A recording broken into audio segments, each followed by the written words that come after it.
Est-ce qu'il existe un lien entre la dermatose nodulaire contagieuse qui attaque aujourd'hui les bovins en Europe et l'accord qui va bientôt être signé entre l'Union européenne et les pays du Mercosur?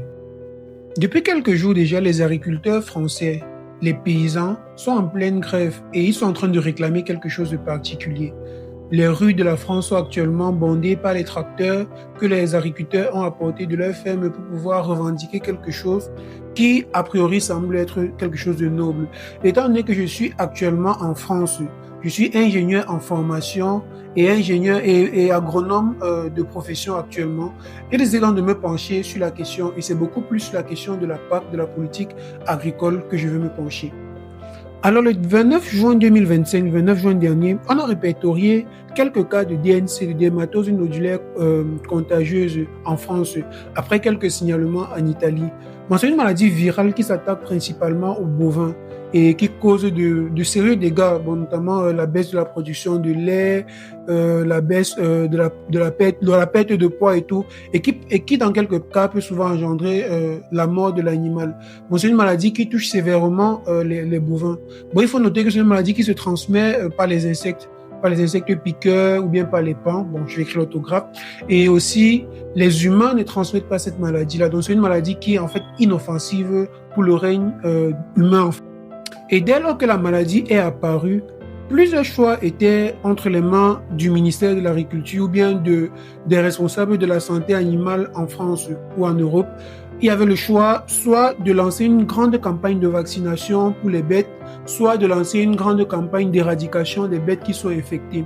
Et l'option qui a été sélectionnée, c'est le choix d'éradiquer ou bien d'exterminer les bêtes qui étaient infectées par la maladie.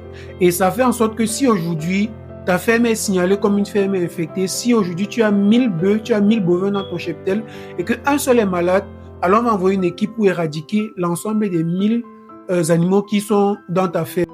Et aujourd'hui, beaucoup de fermes ont dû fermer la porte parce qu'on est venu et on a exterminé leurs vaches laitières, on a exterminé leurs bœufs, on a exterminé beaucoup de leurs animaux.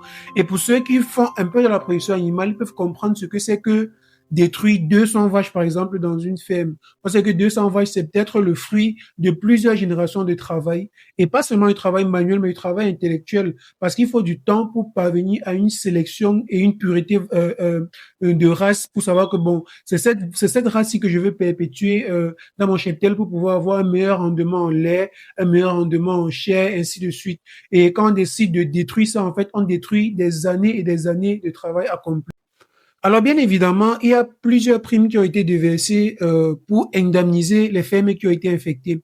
Mais beaucoup d'agriculteurs trouvent que ces primes sont soit insuffisantes, soit lentes dans la procédure d'obtention, ou alors ne suffisent pas pour combler l'affection qu'ils avaient apportée à leurs bêtes.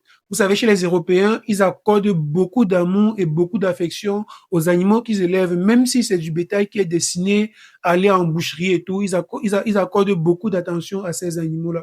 Alors, la grande question que les agriculteurs se posent aujourd'hui, c'est pourquoi est-ce que, au lieu d'exterminer les animaux, pourquoi est-ce qu'on ne lance pas une campagne de vaccination générale qui va donc couper la maladie définitivement? Est-ce que ce sont les moyens financiers qui manquent? Non. La France dispose de suffisamment de moyens financiers pour pouvoir financer une campagne de vaccination contre la DNC. Alors, quelle est la réelle politique qui est cachée derrière ça? Parce que scientifiquement, il n'y a pas de preuves qui montrent que cette maladie-là peut causer des dégâts à l'échelle mondiale. Alors, est-ce qu'il n'y a pas derrière une certaine politique qui est cachée? À cet effet, le malheur a voulu que dans les jours à venir, qu'il y ait une réunion qui va trancher si l'accord entre l'Union européenne et le Mercosur va être signé. C'est d'ailleurs le plus grand accord d'importation à l'échelle mondiale qui va être signé s'il est abouti. Et les agriculteurs, en fait, ont peur que cette politique d'exterminer leurs bêtes vise à finalement conclure cet accord. Aujourd'hui, la France est prise en tenaille. D'un côté, les agriculteurs qui sont en train de gréver, d'un autre côté, l'accord qui pourra malheureusement être signé parce que beaucoup de signes portent à croire que cet accord-là va être signé.